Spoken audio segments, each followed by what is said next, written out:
estava ali ouvindo a música do nosso querido Célio, e eu estava fazendo uma associação inevitável. Eu nunca fiquei ausente do meu lar por mais do que 15 dias. Mas tem pessoas que, por questões de trabalho, até por questões de doença, às vezes ficam 1 mês, 2 meses longe de casa, e naquela ansiedade de voltar para as suas coisinhas. Casa espírita é assim. A gente fica ausente 1 semana, aí a gente fica assim, poxa, por que parou, né? Podia fazer tal dia, tal hora mais cedo, né? A gente fica naquela ansiedade, porque é voltar para a casa do Pai. Sabe, a casa espírita, ela tem essa condição de nós nos sentirmos aconchegados. E aí, evidentemente, quando a gente volta para casa, a gente nota que nem tudo está no lugar que nós deixamos anteriormente. Tudo muda. Tudo muda. E quando a gente começa a tarefa do ano, falando do Evangelho de Jesus, é um sinal de que o ano será promissor. Sabe? Porque algumas décadas atrás, muitos de nós estavam voltando do porre de fim de ano. Se falasse muito alto, aí tem 2, 3 lugares ali. Né? Gente importante senta aqui na frente. Ali, ó, já vai lá para trás com a gente importante. Olha. Como é que pode, né? Mas nós, algum tempo atrás, nós estaríamos em outros momentos da nossa caminhada. E hoje, nós escolhemos ouvir falar de Jesus. Tenho certeza, nem os nossos mentores acreditariam. Não, né? Não. O meu mentor, né, o meu protetor, o irmão Leonel, me acompanha em algumas jornadas. Todo dia eu surpreendo ele. Ele fala assim, tu vai falar isso? Pô. Tem certeza? Eu falei, tenho. Um dia eu consigo fazer, mas falar eu já falo. Porque para nós, falar no bem, falar no Evangelho já é uma grande novidade. Sabe? Nós somos espíritos recalcitrantes no erro. No livro Emmanuel, ditado pelo próprio Emmanuel, através da mediunidade abençoada de Chico Xavier, que é o mentor da minha casa, foi a primeira obra que Emmanuel ditou através de Chico. Lá de 1937, essa obra. E lá no tópico 68, Emmanuel fala sobre os médiuns. Quem aqui tem alguma atividade, ou teve alguma atividade em mesa mediúnica? Levanta a mão, doutor. A Valtinho, se tu não fala, levanta, eu falo para tu levantar. O que Emmanuel fala sobre os médiuns? São irmãos que fracassaram desastrosamente, recalcitrando em erros clamorosos durante várias jornadas. Mediunidade não tem nada de glamour, sabe? Não tem. Eu costumo dizer que a possibilidade de você ver o plano espiritual ou ouvir o plano espiritual, creio, dá mais motivo de lágrima do que de sorriso. Então, a mediunidade, ela vem como se fosse aquela muleta que é maior do que o teu braço. Ela não serve de apoio. Você se equilibra na mediunidade na busca incessante da proposta de trabalhar para o bem. Esses de nós, médios, que tantos erros praticamos. Hoje em dia, quando vemos alguém cometer uma atitude indevida, insana, a gente se ressente, fica triste. Onde éramos nós que praticávamos? Porque Emmanuel fala para a gente, no Caminho, Verdade e Vida, que o obsessor de hoje é o benfeitor de amanhã. E quando a gente, às vezes, pega um filho, pega um neto no colo, um afilhado, uma criança que a gente se encante, a gente tem um olhar adocicado para aquela criança e a gente deseja intimamente que aquela criança seja feliz. Agora, se não fosse a doutrina dos espíritos e não dos espíritas, que se a doutrina fosse dos espíritos já tinha terminado, é dos espíritos, E Leon Denis fala para a gente, no livro Depois da Morte, que a doutrina dos espíritos continuará pura e inatacável. O espiritismo será aquilo que nós fizermos dele.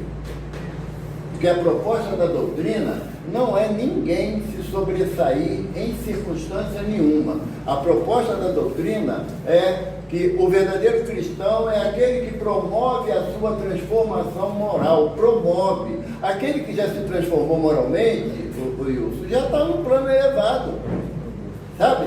Aquele que já dominou as suas más inclinações, esse daí não está mais reencarnando aqui na Terra, não. Agora, o verdadeiro espírito é aquele que promove a sua transformação moral e pelo esforço que emprega em domar as más inclinações. Sabe aquela hora que você fala uma coisa indevida e acende a luzinha amarela piscando na tua frente, como a dizer, o próximo passo é luz vermelha e o bicho vai pegar pro teu lado. Então é isso, é que é domar as más inclinações. É por isso que na casa espírita eu sinto informar, não tem espírito superior aqui. Encarnado, desencarnado, a misericórdia deles permite que venham nos visitar. Não é? Agora, encarnado não tem. Quando olhamos um para o outro, nós temos a perspectiva de que pode errar. Pode. Agora, o que me dará a condição de ser um estudante da doutrina espírita é compreender o erro do outro, não é massacrar.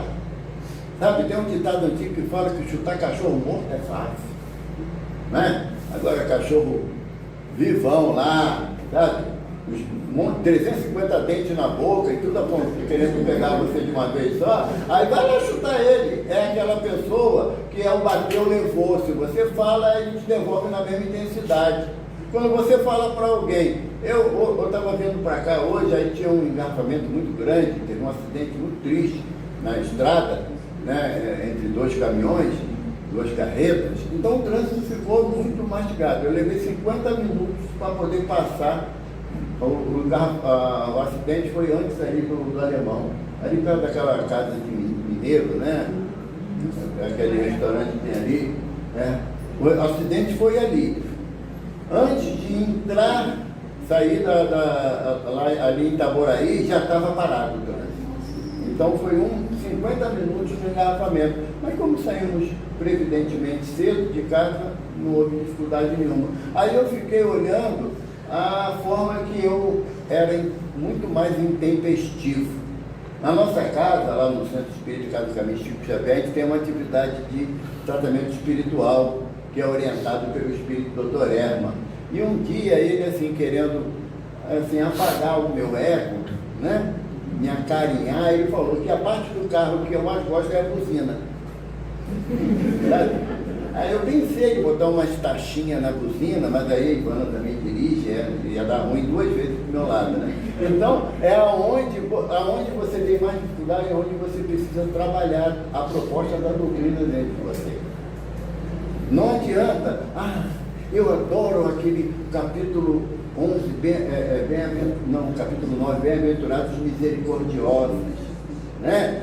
Eu acho lindo. Só que você esquece que o complemento da citação de Jesus é bem-aventurados que são misericordiosos, porque obterão misericórdia. Então, quando você pratica misericórdia, você está abrindo a possibilidade de também receber a misericórdia. Por quê? Porque tu vai pisar na bola. Sabe? Tu vai pisar na bola. Nós estamos no início de um ano, de uma jornada de 363 dias. Hoje é dia 2, não é? E temos a possibilidade de fazer diferente. É individual essa possibilidade. A misericórdia de Jesus, ele nos ensina, quando ele fala, se quiseres me seguir, está na segunda pessoa, se tu quiseres, é pessoal, não é de coletividade. Por mais que a Luciana doe a casa, atende a necessidade de todos nós, ela não move uma palha na minha proposta de transformação, nada. Então a proposta de Jesus é individualizada. Se tu quiseres me seguir, a parte mais fácil, negue a ti mesmo. Sabe quando você não tem mais opinião nem vontade própria? Sabe? Eu trago sempre aquela percepção que o Chico disse para a gente, ainda encarnado. Primeiro passo para a tua existência dar errada, Jorge, primeiro passo é você querer agradar a todo mundo. Segundo passo é que todo mundo te agrade. Não vai conseguir nem uma coisa nem outra. Porque tem hora que a gente mesmo se desagrada. Quantas vezes a gente se olha no espelho e se questiona por que eu falei aquilo? Por que eu não calei a boca? Não é? Pega uma super bomba. Para não falar, pensar, pensa, ainda é complicado para nós, mas o falar, o nosso benfeitor André Luiz fala para a gente no livro Nosso Lar, citando uma orientação do ministro Gaudêncio, ele fala que o ato de pensar, nós plasmamos na espiritualidade o nosso pensamento, porque o pensamento é matéria, plasmamos na espiritualidade o nosso pensamento. Mas quando nós falamos o que pensamos, nós damos vida. Baseado em que André Luiz fala isso? Evidentemente, conhecedor profundo da humanidade, ele fala o quê? Baseado em quê? Lá na Gênesis de Moisés. Gênesis de Moisés, capítulo 1, versículo 26. Façamos o homem à nossa imagem e nossa semelhança. Gênesis, capítulo 2, versículo 6. E Deus, juntando do barro o homem, soprou-lhe nas ventas e o homem tornou-se ser vivente. O sopro, a palavra, ela tem força criadora. É por isso que espírito em hebraico é ruach, que é o mesmo significado de sopro. Então, quando você fala, você dá vida àquilo que você plasmou mentalmente. É nesse sentido que vem a filosofia, que a palavra vale prata e o silêncio vale ouro. Porque o pensamento negativo, ele me dá um prazo bastante considerável para eu não falar. E olha que Kardec fala para a gente na Gênese que o pensamento tem a velocidade do raio. A época de Kardec ainda não tinha a teoria da relatividade de Einstein, que é de 1903, Kardec em 1857, na Gênese ele diz que o pensamento é mais rápido que um raio, ou seja, o pensamento é mais rápido que a velocidade da luz, caso a gente tenha esquecido, de 300 mil quilômetros por segundo. Então não dá para nós espíritas falarmos que falei sem pensar. A responsabilidade do espírito está intrinsecamente ligada ao que ele verbaliza a partir do seu pensamento. E o pensamento é uma coisa tão interessante, incrível, que também tem um dito popular que fala: diga-me com quem andas que eu direi quem tu és. O doutor Bezerra mudou para ajudar a gente, Jorge. Coisa do doutor Bezerra, né? Um amor em pessoa. O doutor Bezerra fala: diga-me o que pensas que eu direi com quem tu andas. Depois que eu ouvi isso, Gilson me deu uma problemática na minha encarnação, porque eu tenho que vigiar meu pensamento. Eu tenho que vigiar meu pensamento, porque é criação minha, tá? Os espíritos podem influir no meu pensamento? Pode. Agora, determinar sobre o meu pensamento, não, porque não existe arrastamento irresistível, como Kardec fala para a gente na segunda parte do livro dos Espíritos. Se não existe, então eu sou consciente do que eu penso e logo responsável por isso. Kardec pergunta: o homem tem a liberdade de agir? E dizem os Espíritos: se tem de pensar, tem de obrar.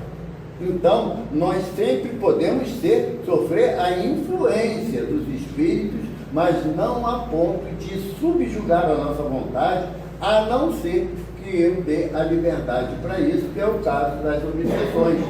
Simples, fascinação, subjugação. Aí é um processo mais longo. Mas a partir do momento que eu me torno responsável pelo meu pensamento, eu costumo fazer uma associação que eu ouvi do Haroldo Dutra Dias. Eu não sei se vocês sabem, mas todo mundo vai morrer. Não é bom de fugir não, Álvaro. Álvaro, eu tenho 155 anos por aí. Eu já conheci Álvaro velho, eu já estou velho pra caramba. Né? Todos nós vamos morrer. E quando a gente desencarnar, assim, numa parede maior do que essa daqui está pequena, mas maior do que essa, vão aparecer todas as mensagens do WhatsApp. Até aquela que tu apagou e acha que ninguém viu. E aí é cada um de nós. Cada um de nós. Eu já sei que eu não vou olhar para frente. Eu vou fingir que não é comigo. Olha para frente, estou em oração. Tentando mudar, né? Fingir e buscar. E nesse sentido dessas percepções que a doutrina nos oferece, o tema de hoje é propício ao início do ano. Eu falava com o aluno, vamos estudar esse ponto aqui, porque é sobre a nova era. Capítulo 1 do Evangelho segundo o Espiritismo, não vim destruir a lei. A nova era inicia a interferência da espiritualidade superior nas conclusões de Kardec. É onde começam as instruções dos espíritos, no primeiro capítulo. E interessante, mas não casualmente, a primeira mensagem do plano espiritual é um espírito israelita. Qual a finalidade? Era um rabino de Paris, que era avô do médium que recebeu a mensagem. Era um rabino que ele tinha um profundo respeito pelo professor Rivaio, por ser um homem de um conhecimento acerca do Velho Testamento e do Novo Testamento inigualável. Ele conseguia, o rabino, ele conseguia conversar com Kardec sobre tradição hebraica, que Rivaio era profundo conhecedor. Ele estudava a história do povo hebreu profundamente, isso daí na juventude dele, e é como um espírito encarnado não tinha percepção do que ocorreria mais à frente na sua caminhada, que ele iniciaria um processo de reformulação na filosofia, na associação com a vida espiritual, mas ele sempre se dedicou aos estudos, tanto do Velho Testamento quanto do Novo Testamento. Embora na sua já madureza, já com seus 50 anos, ele tinha se aproximado muito da ideia positivista de Auguste Comte. Muito. Penso, sinto, logo existo. Ele tinha seguido esse caminho porque ele tinha rompido com as igrejas tradicionais da época. Uma das situações que mais confrangiam o coração do professor Rivaio era a noite de São Bartolomeu, ou a noite dos Huguenotes, quando católicos se reuniram e mataram cerca de 120 mil protestantes em toda a França. E aquilo, para o professor Rivaio, era uma violência descabida, tratando-se de um conceito filosófico religioso que falava do amor, que é o que Jesus sempre apregoou. Um dos estopins para a noite de São Bartolomeu foi a crítica veemente dos protestantes, nossos irmãos protestantes, contra os rituais católicos de exterioridade da sua fé, quando eles entendiam que a fé era um sentimento íntimo que você extravasava através das ações no bem. E isso era o início, além de que os protestantes tinham acesso à Bíblia, os católicos não. Os católicos não tinham autonomia para ler ou ter a Bíblia. Lembra disso, Bia? Lembra, né? A gente estava lá. Os católicos, para dar um exemplo, temos a figura do nosso benfeitor Eurípides de Barçanufo. Eurípides de Barçanufo, lá em Sacramento, o padre, reconhecendo nele um profundo conhecimento acerca do Evangelho, o padre pediu ao bispo da diocese autorização para dar uma Bíblia para Eurípides. Quando ele foi entregar a Bíblia para Eurípides começou a conversar com ele sobre o livro de Daniel. E o padre falou assim: você não precisa disso, quem precisa sou eu. E levou a Bíblia de volta, porque Eurípides era autodidata em várias vertentes. Então, a proposta do primeiro capítulo do Evangelho segundo o Espiritismo é: não vim destruir a lei. E não é a proposta de Jesus e muito menos da doutrina espírita. A doutrina espírita, a exemplo do primeiro consolador, que é o mestre, ela vem nos trazer a proposta de dar amplitude, dar uma visão maior da lei, sem aquele sectarismo religioso, sem aquele engessamento dos pensamentos de seguir ao homem ao invés de seguir a Jesus. Então a doutrina vem dar uma abrangência maior. E nesse início desse capítulo, o Kardec já traz para nós a proposta dos 10 mandamentos. Eu não vou perguntar, eu queria que eu perguntasse para ele quais são os 10 mandamentos, porque ele decorou isso a semana toda. Não foi? Mas não vou te perguntar, não. Tá bom? Porque vai pegar. Falou. Bom, mas se você quiser, está escrito aqui do que eu vou te perguntar. Tá? Porque na proposta de Moisés lá no deserto, em Êxodos, né? Êxodos capítulo... Voltinho sabe? Eu não sei. Sabe não, né, Voltinho? Mas eu também não botei aqui, bem feito também. Mas está em Êxodo, é capítulo 9, eu tenho certeza, eu não lembro qual é o versículo. E está lá, quando Moisés desceu lá do monte com as pedras da lei, adivinha onde nós estávamos? Está dentro do churrasquinho e louvando o bezerro de ouro lá, né?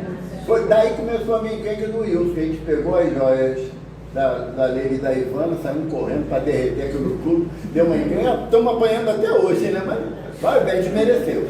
A gente mereceu. Então, a nossa dificuldade de entender a lei de Deus é tamanha que a gente ainda está em busca do material, de algo que faça a minha sensibilidade perceber. Nós ainda não estamos na fase do Espírito.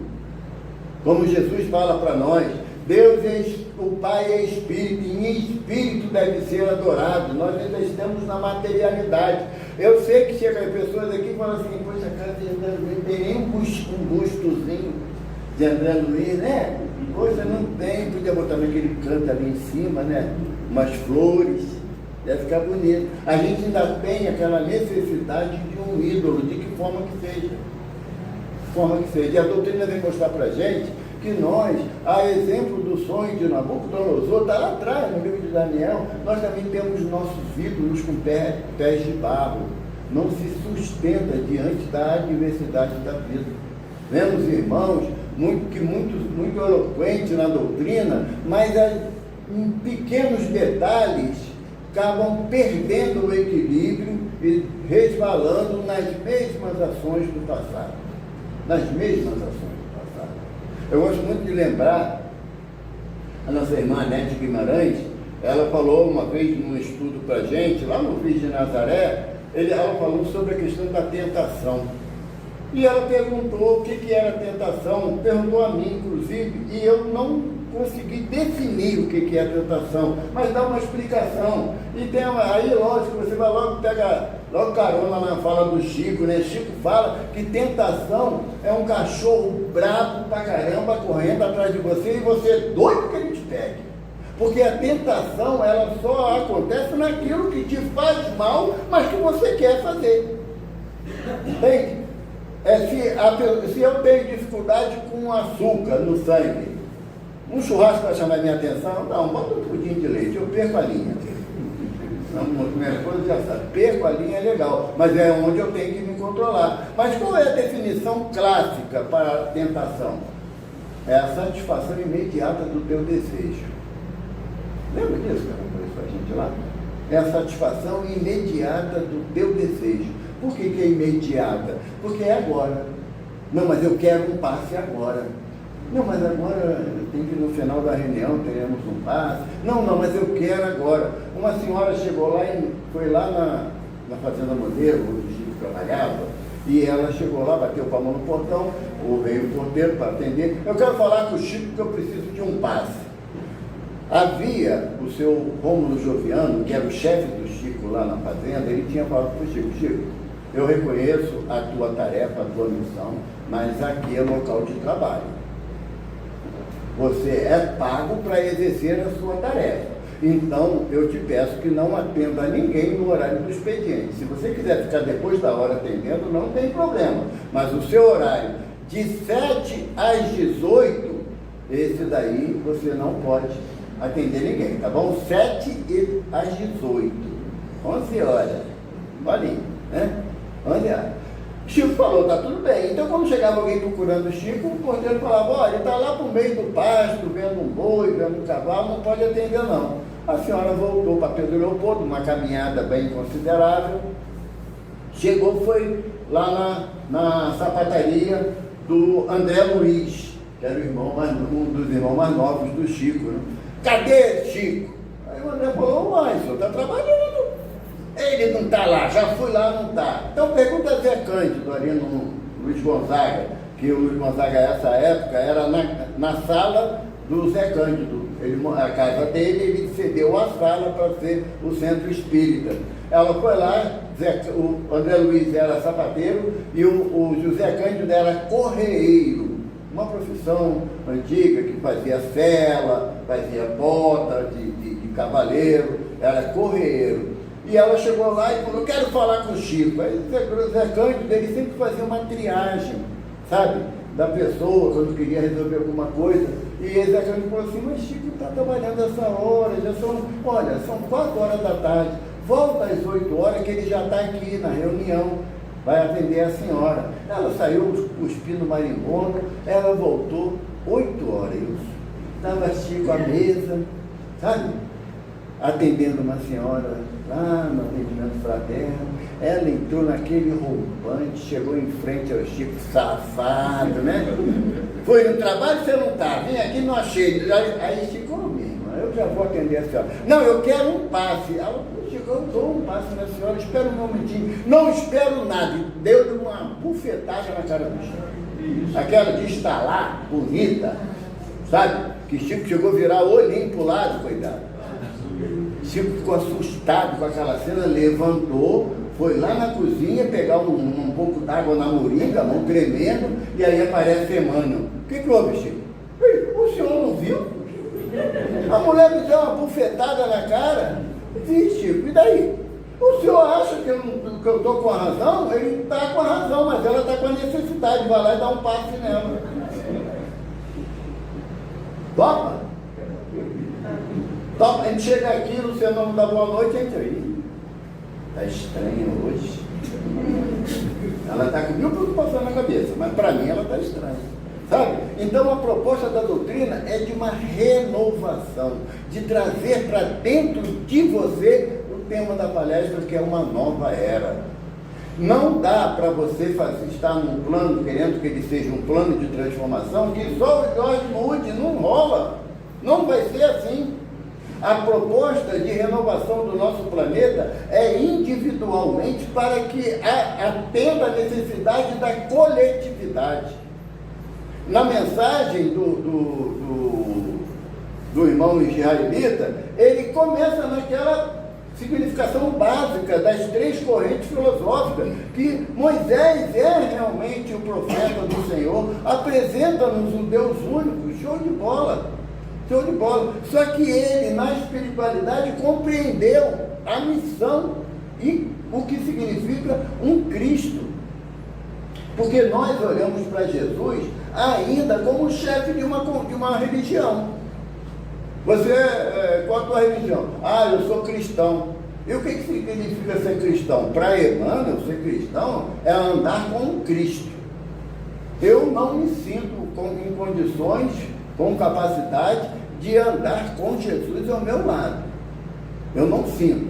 Eu ainda tenho muitos passos vacilantes na minha conduta como espírito mortal. Mas o israelita, o rabino, ele na espiritualidade, ele teve a percepção de que ele estava compreendendo de forma indevida as palavras de Jesus. Porque a visão dele era humana e não espiritual, como a nossa também. A condição para a Terra chegar a uma nova era, a um plano de regeneração, passa invariavelmente pela conduta de cada um. Falei da bem-aventurado dos misericordiosos, né? Tem uma outra bem-aventurança que está no Evangelho segundo o Espiritismo, que Jesus fala para a gente: bem-aventurados os mansos, pois herdarão a terra. Está muito do meu lado. Está muito. eu espero em Deus que essa proposta de transformação, como diz lá na Gênesis, lá no final da Gênesis, quando Kardec fala da nova era, eu espero que seja naquele período de 1000 anos, porque não vai acontecer esse ano, não dá, ano que vem também não. A proposta da doutrina espírita é um escalonamento de ações que promoverão essa transformação. Enquanto nós não conseguimos respeitar um animal indefeso, como que eu vou partir para o respeito ao meu semelhante? Qual é a proposta da gente? Enquanto eu vejo, sabe, eu costumo falar isso, a pessoa, não sei por que não gosta, enquanto eu não conseguir enxergar que a barata é uma criação de Deus, tem gente que tem dificuldade de entender assim. Posso cantar mais uma do Chico? Pode. Daí para alegrar o coração de vocês, tá? O Chico tem muita história bacana, né? Tinha uma senhora lá em Uberaba que chamava sempre o Chico para ir na casa dela tomar um prato de sopa, trocar uma letra, né? Com eles, né? Para ter uma conversa. E um belo dia o Chico está envergonhado de dar desculpa, né? Igual a gente fica, né? Quando alguém chama a gente para ir, a gente não consegue. Aí o Chico falou assim, não, sexta-feira eu vou lá na casa da senhora. Chico, você sabe que eu tenho problema de visão. Então não adianta me gritar do portão, não. Vai entrando, que aí eu vou reconhecer a tua voz. E chegou na sexta-feira, lá foi o Chico nunca andava sozinho, fisicamente falando, espiritualmente tenho certeza, mas fisicamente, foi o Chico com um casal amigo de São Paulo, estava visitando o Chico. Chegou lá, conversa vai, conversa vem, ela bota a sopa no prato, a mesa, Chico tomando a sopa, aí o Chico vê que a sopa está se mexendo. Aí aquelas baratinhas de armário, sabe, aquelas pequenininhas, e o Chico viu que ela estava se mexendo porque estava quente a sopa. Aí ele chegou a ela assim com a colher para perto, para cima da borda do prato, mas ele olhou a Nena Galves, que estava com ele, que era amiga de muitos anos, a Nena olhou para ele, e a moça não enxergava direito, a senhora. E o Chico se entendeu, conversa para cá, conversa para lá, e acabou o assunto, e vamos embora. E o Chico olhou para o prato e viu que o prato estava limpo. Ele, nossa senhora, ou a barata ressuscitou ou eu comia. Aí o Chico falou assim, mas se Deus fez é bom, né? É mais ou menos por aí a nossa visão em relação àquilo que ainda não temos habilidade, porque eu olho às vezes para determinadas pessoas e falo assim, a barata é mais legal, entende? Engolir a barata vai passar, bebe água ajuda, agora engolir fulano, trava aqui, não passa. Então a proposta de nova era é uma transformação do meu íntimo, porque lá em Provérbios, Salomão gravou, no futuro, no dia do Senhor, o homem justo terá vergonha de ser. A proposta da nova era é que você não se mire pela vontade do outro, mas pelas ações que você sabe que elas são a que você deve tomar. É por isso que você não vai ter a possibilidade de agradar a todos, não é possível.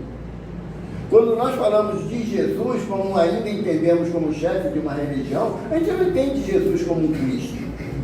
Um Cristo é algo inimaginável para nós no plano de prova e expiação. Todos os atributos de um Cristo que nós queremos dar, nós estamos humanizando ele.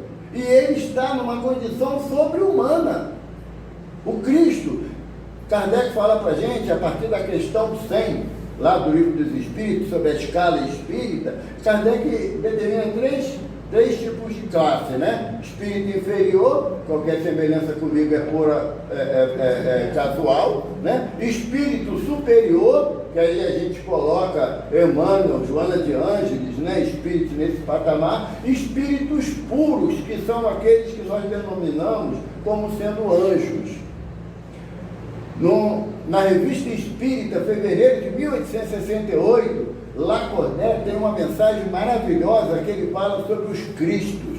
chegando ao patamar de espírito puro, quando já não sofre mais ação da matéria, que é uma das características do espírito puro, é o domínio do espírito sobre a matéria. Não é? Quando não há mais possibilidade de errar como espírito, mas se encarnado pode errar, o espírito puro, está escrito lá, não é ideia de Evaldo não. O espírito que chega a essa condição é convidado pelos servos do Senhor a empreender uma nova jornada e chegar à condição crística, ou de co-criadores. Mínima noção do que seja isso. Mínima. Eu já falei isso aqui, mas vou repetir para a gente lembrar.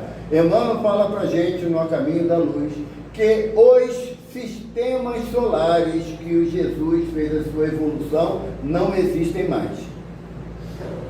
Ele bota no plural. Os sistemas solares. A ciência humana diz que um sistema solar dura em média de 12 a 15 bilhões de anos. Por isso que a teoria do Big Bang já está sendo refutada, né, nas academias de ciência, porque já entendem que o universo não teve início há 13,8 bilhões de anos. Hoje já se aplica a expressão de multiversos. Né? E segundo alguns cientistas, aí, uns caras assim estudiosos, bem esquisitos, que nem o Hopkins, né? Ela falou, a língua não dá, não vai, trava. E o que ele diz? Ele diz que uma das propostas dele é que os buracos negros são uma passagem para um verso e outro. Então, eles falam isso. Mas, vamos botar aí para poder me ajudar, eu determinei que cada sistema solar dura, em média, 12 bilhões de anos e ponto. Os sistemas solares. Então, como eu sou um cara bacana, com Jesus, eu sou legal com ele, com Jesus, eu determinei que ele fez o seu progresso de espírito simples e ignorante, igual nós, simples e ignorante, até a condição crística. Ele passou por 5 sistemas solares, que multiplicado por 12, 60 bilhões de anos. Então, perdoa, Walter. Olhem para nós, né? Mais uns 3 sistemas solares aí, a gente começa a entender como é que faz para chegar lá. É otimista, isso, é claro. O espírita que é pessimista não compreende a doutrina. Não é compatível o pessimismo com a cultura que a doutrina espírita busca empreender em nosso coração. Por quê? Porque é baseado no Evangelho. É baseado no Evangelho. Não vos inquieteis pelo dia de amanhã. Eu venci o mundo, e vós também vencerão. A questão é que nós queremos vencer no mundo. Daí as nossas inquietações. A gente paga uma conta, mas mês que vem vai vir mais alto. Os calorão não tem ar-condicionado que dê conta. A conta de luz vai vir só, vai dar, já vou vender logo a metade do fígado para pagar. A gente já entra numa inquietação por algo que ainda não aconteceu. A proposta do mestre é que você viva o momento que você está tendo a oportunidade. Porque o plano para uma nova era não está estabelecida por data. Em tal dia, de tal mês, de tal ano vai começar o plano. É cascata. Há uma proposta que está lá no livro Brasil, Coração do Mundo, Pátria do Evangelho, quando Ismael convida o espírito de Zaqueu para encarnar no Brasil, que é conhecido como Bezerra de Menezes, ele fala: sabemos que o advento do Consolador prometido está próximo de se idealizar nos próximos 100 anos, preparando os outros 100 anos para o início das transformações sociais que a Terra passará. Então você vai analisar em que momento começa o advento do Consolador prometido. 18 de abril de 1857. 100 anos, 18 de abril de 1957. Mais 100 anos, 18 de abril de 2057. Não adianta, quem é novo vai ver. Eu e você, Alzira, nem pensar. Se a gente conseguir fazer conta de 1 mais 1 na espiritualidade, já está bom para o nosso lado, tá bom? Não adianta. Essa proposta é uma proposta proposta não é fixação de datas. Por que não? Porque vai depender de cada um de nós. As mensagens, aqui tem a terceira mensagem que trata sobre a nova era, é do Espírito Erasto. Erasto tem cada página linda nesse evangelho. Estou na lei de amor, né? A lei de amor. No princípio era só instinto, avançado e corrompido tem sensações, evoluído e depurado tem sentimentos, e o ponto máximo do sentimento é o amor. Não o amor físico, carnal, mas o amor que transcende as almas. É linda a página, vale a pena lê-la constantemente. Mas uma coisa que me chama a atenção nessa página é que ele fala que avançado e corrompido tem sensações. Está falando da gente, tá? O meu sentimento pela Leila é muito puro, cascada, porque a hora que ela passa e não fala comigo, esse sentimento vai para o espaço. Então a proposta de transformação, na terceira parte, na página de Erasto vem falar de Santo Agostinho. Ele fala que no plano espiritual, o maior divulgador do conceito da doutrina dos espíritos, o maior divulgador. Já ainda na matéria, tem uma história bacana sobre Santo Agostinho que eu gosto de contar, até amanhã de manhã, né? Eu fui falar isso uma vez com ela, ela guarda mansa, essa garota. Eu fui falar isso uma vez, me deu um seminário de 4 horas, aí. E tá lá, foi falar, não foi? Não é brincadeira, tá? Leva por coração, não. Mas Santo Agostinho tem uma história que eu gosto muito dele. Ele encarnado, ele é do século V, tá? Santo Agostinho, filho de Santa Mônica. Ele entrou num processo de introspecção que ele queria refletir acerca de Deus. Ele queria compreender a essência de Deus. E ele era bispo num país da África que margeava o Oceano Atlântico, e ele tinha um mosteiro lá, e ele se internou no mosteiro por 8 anos. Durante 8 anos, ele ficou na cela dele, estudando as perspectivas sobre Deus. Passado 8 anos, ele numa manhã, no raiar do dia, ele desce a montanha que ele estava, o penhasco, vai andando na areia, ao longe vê uma criança. E ele se aproxima da criança. Quando ele chega perto, ele vê que a criança está abaixando uma concha na mão, pegando a água e botando. Ele, o que faz esse pequeno? Ele falou assim, a criança falou assim, eu vou botar o mar dentro dessa concha. Aí ele, poxa, não dá, meu filho, olha o tamanho do mar. Ele, você quer botar Deus na sua cabeça, eu vou botar o mar dentro da concha. Tamanha a incoerência da proposta de Santo Agostinho. Mas Santo Agostinho, num livro chamado Confissões, que ele escreveu, e você consegue comprar na internet esse livro. É coisa boba, né? 1.355 páginas, mas dá para ler num mês, assim, tranquilo. Dá para ler. Ele diz ali nesse livro, eu vou até ler aqui, porque ele fala assim, estou convencido de que minha mãe me virá visitar e dar conselhos, revelando-me o que nos espera na vida futura. Ele encarnado já tinha esse grau de consciência. Por quê? Porque na cultura da Igreja Católica, a comunicação com os espíritos era normal. Ou a proposta de reencarnação era muito bem aceita e difundida. Ela foi depois modificada por vários concílios que houveram na Igreja Católica. Mas o que Santo Agostinho está falando para a gente? Sendo ele o maior difusor da doutrina do Consolador prometido por Jesus no plano espiritual e para os encarnados, é a certeza absoluta que a Terra só passará por um processo de transformação a partir do momento que eu aprender aquilo que o Evangelho me propõe.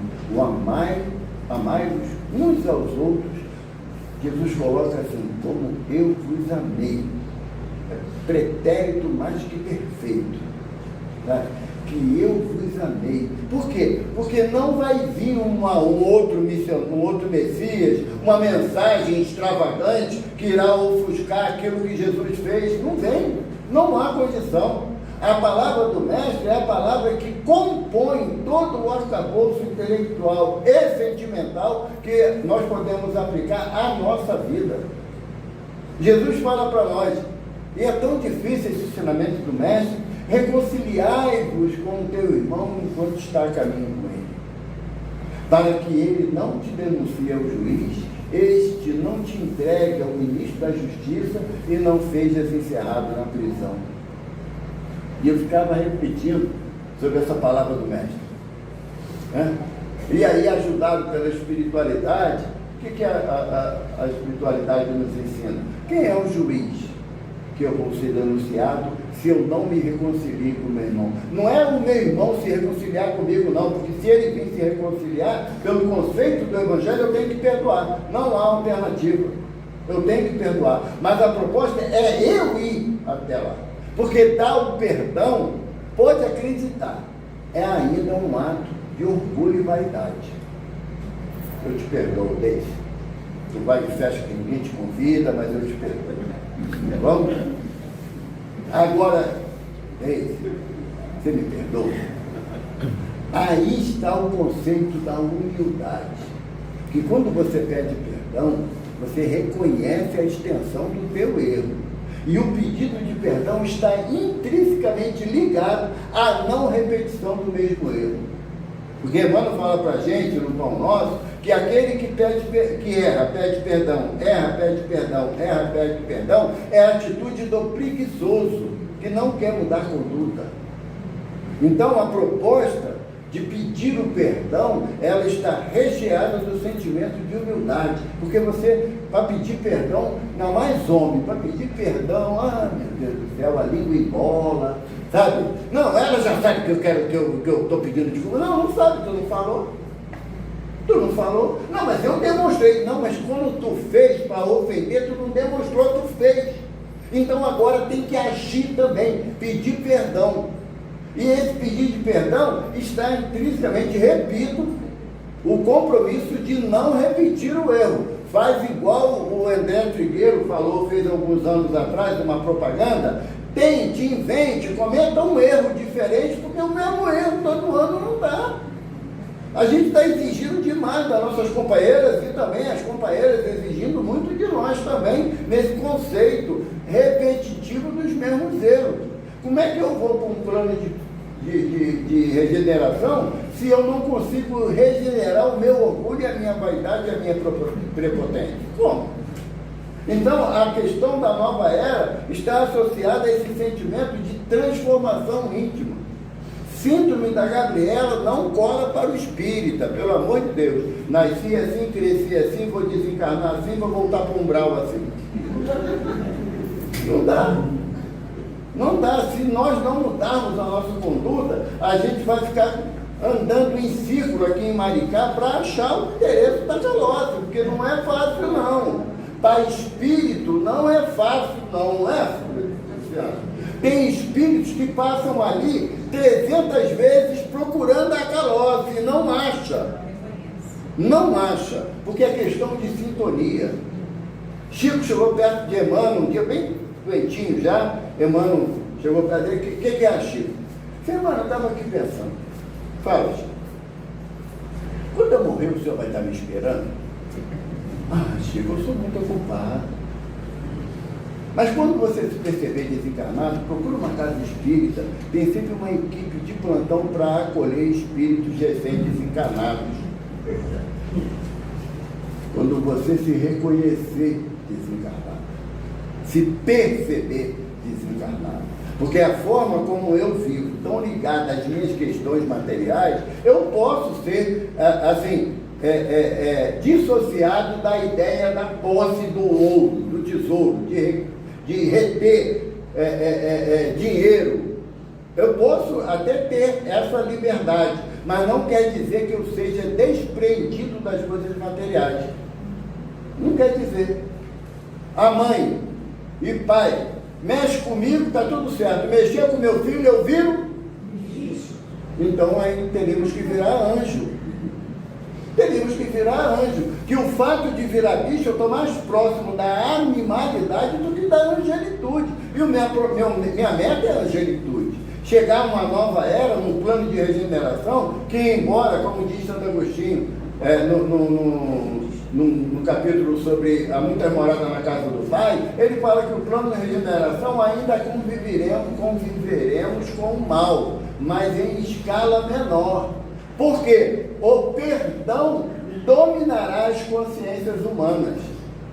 Verá aquele que pratica o mal como alguém necessitado de amor, carinho e atenção.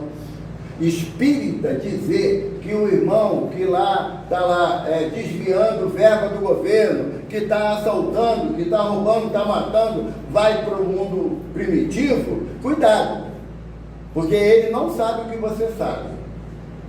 É mais fácil um espírita voltar para o plano primitivo, porque perdeu a oportunidade da transformação pessoal. Não adianta querer mudar tua esposa não, Gilson. Tem que mudar tu. Tá?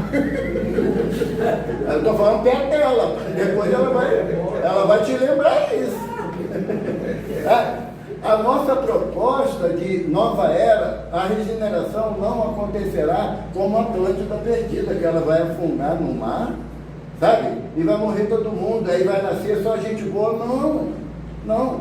Emmanuel fala para a gente no Caminho da Luz que o processo de transmigração de almas na Terra ocorre num período não inferior a 28 mil anos. A cada 28 mil anos, cerca de 60% da humanidade terrestre é expurgada para um outro plano e vem uma quantidade relativa de espíritos já desejosos da sua transformação moral. Nós estamos no final de ciclo. E eu falo mesmo, já falei para a Ivana, falo mesmo, eu não sei como é que vai ser de mim na próxima existência. Eu sei que eu vou reencarnar, porque a misericórdia de Deus me garante isso, mas nenhuma possibilidade de certeza que vai ser aqui na Terra. Nenhuma. Mas a gente deve ir para um planetinha melhor. Um amigo nosso, já na espiritualidade há muitos anos, dizia que nesse planeta, sabe, o pernilongo tem o tamanho de um galo. E agora, já que fininho já incomoda, mas o tamanho de um galo.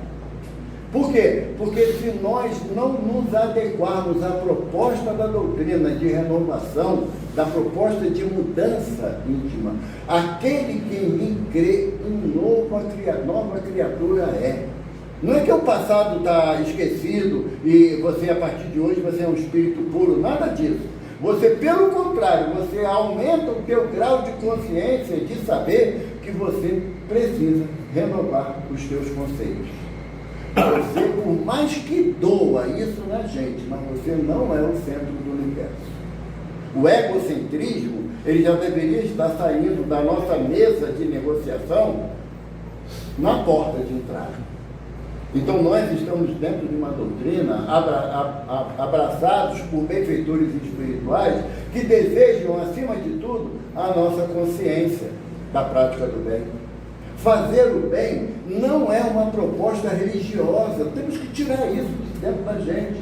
Seguir o Evangelho não é religião. Seguir o Evangelho e fazer o bem é uma proposta de inteligência. Quando você apresenta o seu entendimento intelectual acerca do Evangelho, porque se você falar assim, pensar assim, será que Jesus já falou mesmo tudo que a gente precisava ouvir? Pedro nos dá a resposta quando o mestre pergunta: onde foram todos? Mestre, depois de saciados na sua fome, foram. E Jesus pergunta: vocês também não vão? Pedro responde: e aonde, mestre? Se só tu tens palavra de vida eterna. Cada palavra de Jesus tem um significado espiritual que ainda não é da nossa abrangência intelectual, não. Não é. Nós ainda estamos tateando. Eu tenho como parâmetro, 2 minutos, tem como parâmetro uma passagem de Emmanuel. Emmanuel, final da década de 50, ele chegou para o Chico e falou assim: Chico, eu vou me ausentar durante 15 dias da tarefa de coordenar a tua atividade psicográfica, mediúnica. Mas não se preocupe, Natanael, que era o protetor do Chico, Emmanuel era o mentor da tarefa do Chico. São situações diferentes. Natanael era o mentor, o protetor do Chico naquela existência. Tá? Emmanuel era da tarefa. Isso aí, muita gente faz essa confusão. E Emmanuel fala: Natanael ficará no meu lugar. E eu vou fazer um curso em esferas resplandecente sobre um tópico do Evangelho. E Chico vai falar o que para o irmão? Não, você não vai? Vamos ficar aqui perto de mim? Você não vai para lugar nenhum? Não, vai, sim senhor. Passado 15 dias, Emmanuel retorna, Chico, como um bom mineiro, fofoqueiro, curioso. E aí, seu irmão? O que o senhor estudou lá? Aí Emmanuel falou assim: Chico, nós passamos 15 dias com benfeitores de elevadas esferas, falando sobre uma palavra do capítulo 28 do Evangelho de Mateus. Uma palavra. Aí Chico, uai, você aprendeu o quê? Ele falou assim: me senti um crocodilo. Me senti um crocodilo. Mas por que, seu irmão? O crocodilo, ele tem memória para 15 segundos. Um animal mesmo, tem memória para 15 segundos. Ele mata uma presa, come, passa 15 segundos, ele fica com uma fome danada. Não come nada. Aí ele vai atrás de outro animal, ele mata o animal, quando ele vai comer, está com o estômago cheio, ele regurgita, ele não fez bem, deixa aqui, depois eu como. Então, 15 segundos foi a capacidade de Emmanuel para reter 15 dias de estudo sobre uma palavra do Evangelho de Mateus, no capítulo 28. E aí chega Evaldo, no alto da sua arrogância e prepotência, já disse isso. Então, a proposta da doutrina é que nós cresçamos como brincadeira de criança com passo de formiga. Porque quando a gente tenta dar um passo de elefante, a gente cai, tropeça, cai de cara no chão, esquece o recado e volta para casa chorando. Voltar para casa chorando é o arrependimento do espírito que não soube aproveitar as oportunidades enquanto encarnado. Precisamos reencarnar? Com certeza. Mas não existe nenhum documento assinado e com duas testemunhas, assinado por Jesus, com duas testemunhas registradas no cartório, que vai ser aqui na Terra ou aqui em Maricá. Tá? Tá bom? Tá, Terezinha? Pode ser lá na Groenlândia, lá. Tá? Só vai ter pinguim de parceiro para mim. Tá bom? Mas o importante de tudo é que essa nova era, ela não está associada ao querer do outro, mas ao querer do Mestre, do Senhor Jesus. E nesse sentido, ele fala: os meus discípulos serão reconhecidos por muitos se amarem. Então vamos nos amar. É o mais fácil. Graças a Deus.